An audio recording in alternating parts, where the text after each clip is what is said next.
Welcome to The Commentaries, a podcast series from TAN in which you'll learn how to read and understand history's greatest Catholic works from today's greatest Catholic scholars. In every series of The Commentaries, your expert host will be your personal guide to not just read the book, but to live the book, shining the light of its eternal truths into our modern darkness.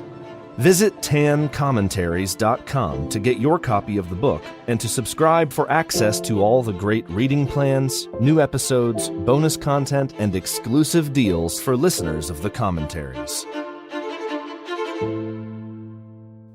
Brothers and sisters, welcome to the commentary series on the Confessions of St. Augustine. I'm Dr. Paul Thigpen, an author and retired professor of historical theology. This is the 9th episode of our series, and we're using the TAN edition of the book. Today we explore Book 7, chapters 1 through 16, St. Augustine's thoughts about the nature of God and the problem of evil. Let's begin with words from his prayer. O Lord, is there anything in me that can hide from your eyes, to which the deepest pit of human conscience lies naked? I would be hiding you from me, and not myself from you. Amen. For many readers, this 7th book offers a considerable challenge in following the author's thought. Augustine is recounting his intellectual struggles as he sought to leave behind any remnants of the Manichaean errors about God's nature and the nature of good and evil. He was wrestling with profound issues, both theological and philosophical.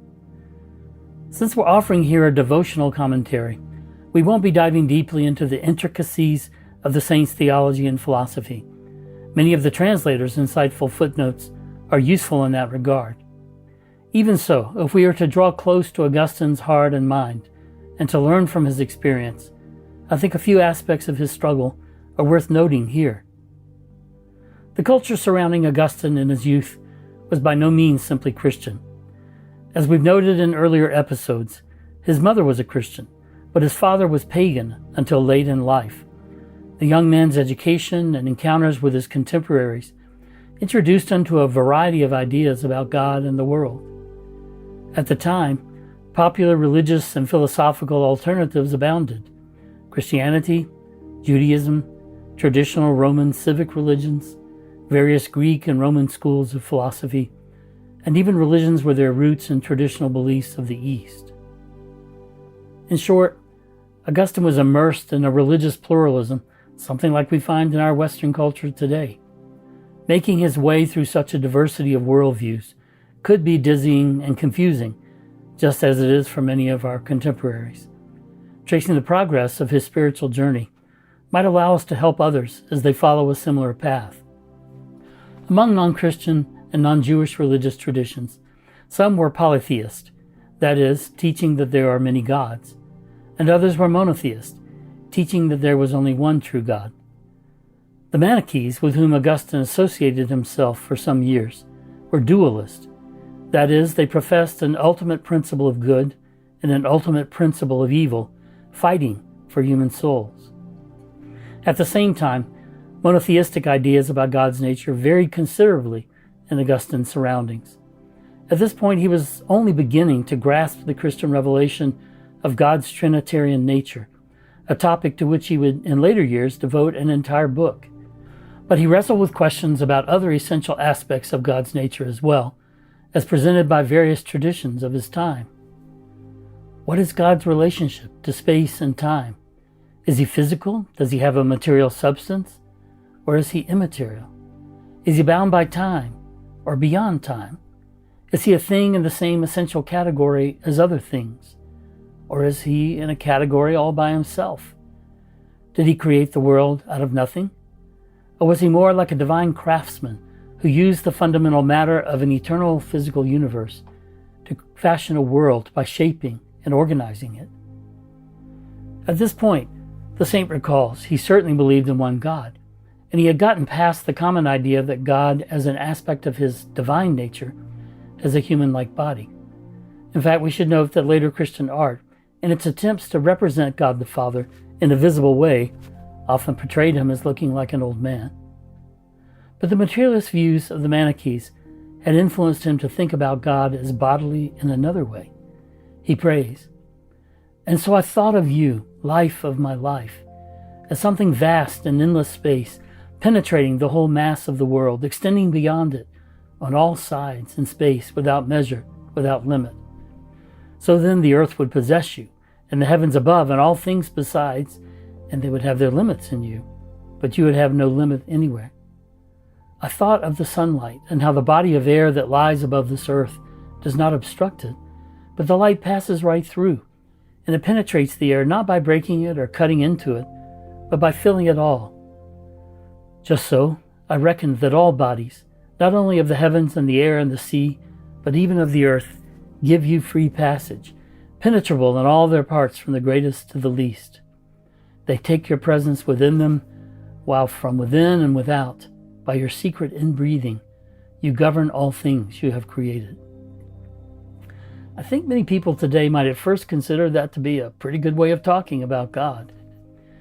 That was my guess, Augustine concludes, because I could not conceive of anything else. But it was false. Why? He tells God, "For by this reasoning, a bigger portion of earth would possess a bigger portion of you, and a smaller likewise.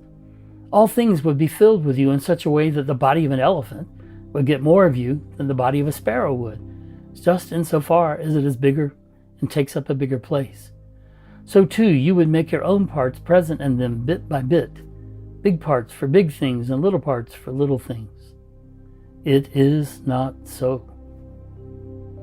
You see, Augustine had been reading the books of Greek philosophers in the Platonist tradition, today we call them Neoplatonists, and their reasoning had convinced the young man that such a thing could not possibly be truly God.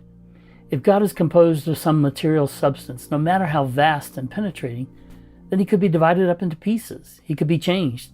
He could even be assailed and injured and corrupted, just as the Manichees were teaching.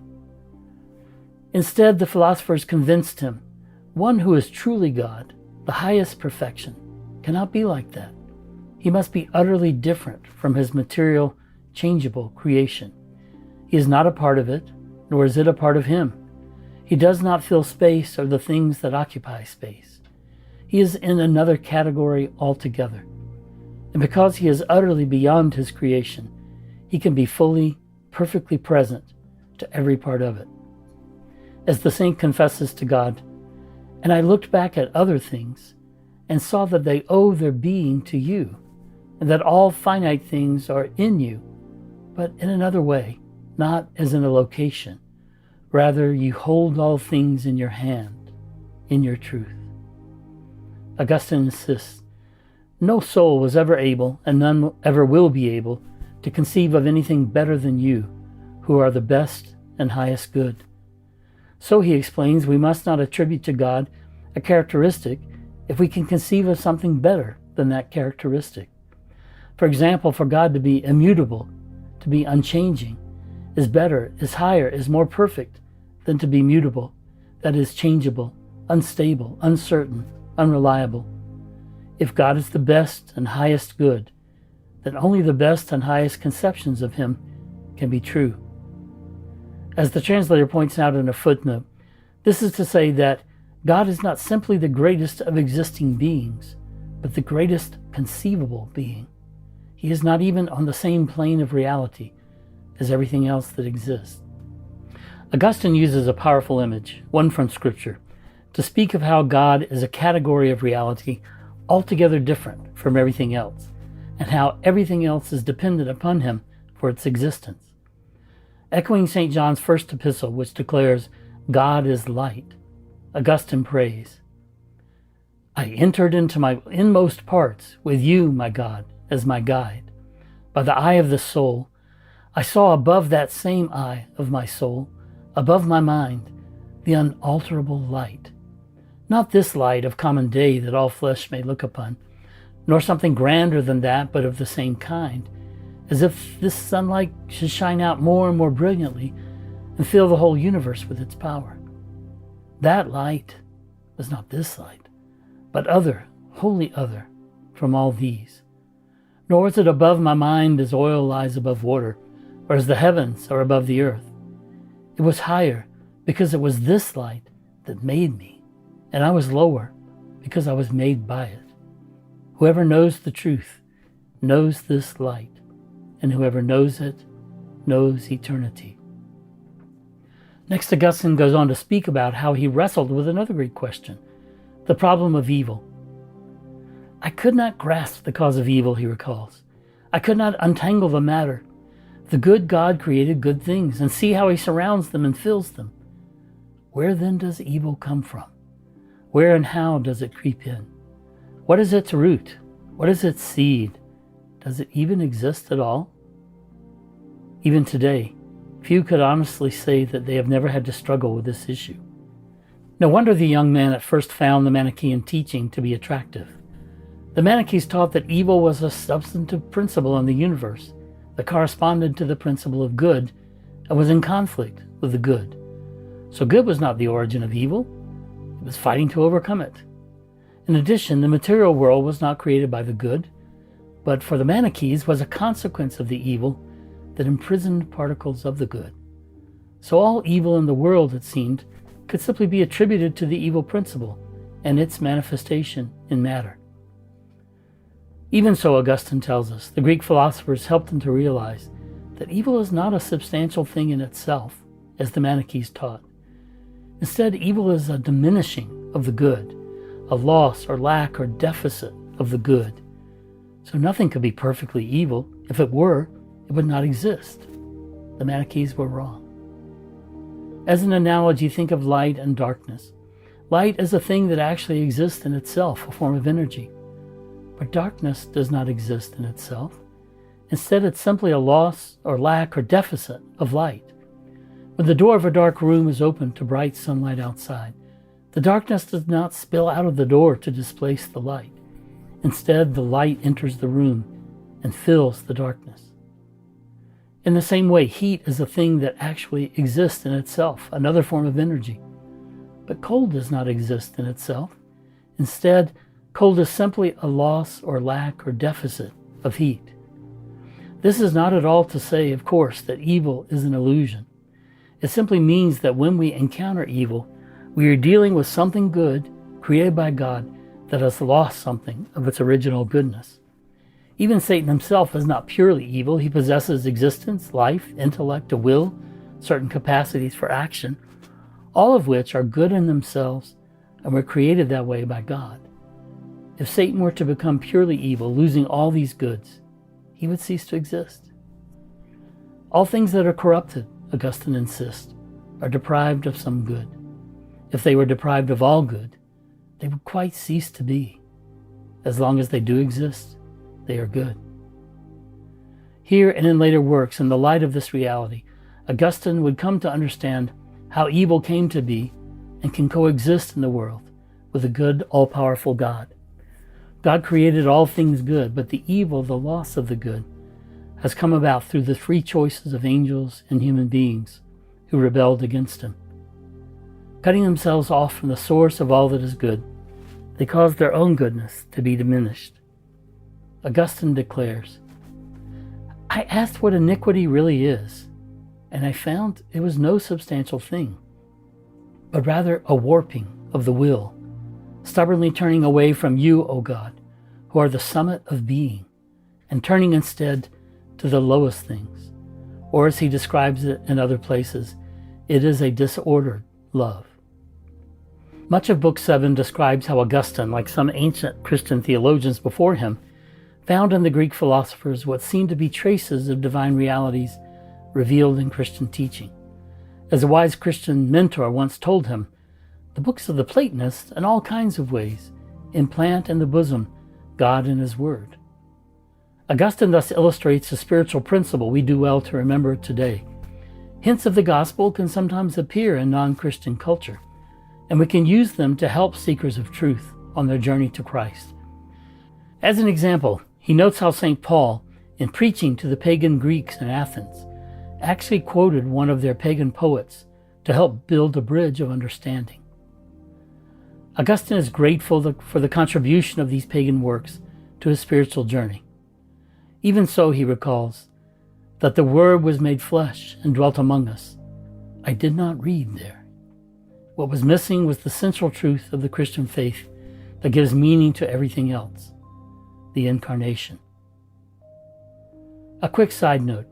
You may recall from an earlier episode how the young Augustine was challenged by a friend to abandon the practice of astrology.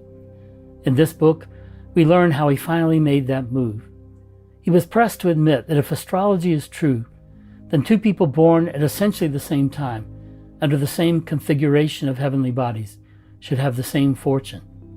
But experience proves otherwise, as in the case of the biblical twins, Jacob and Esau. In the next episode, we'll hear how such struggles of heart and mind led Augustine toward Jesus Christ, the mediator between God and man. For now, let's end with a prayer from this passage.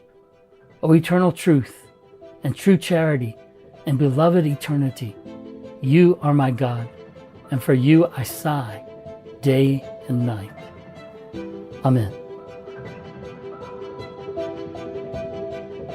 This has been an episode of The Commentaries, a podcast brought to you by TAN. To follow the show, study more of the greatest Catholic classics, and to support the commentaries and other great free content from TAN, visit tancommentaries.com to subscribe and use coupon code COM25 to get 25% off your next order, including the Confessions and countless more spiritual works to deepen your interior life and guide you to heaven.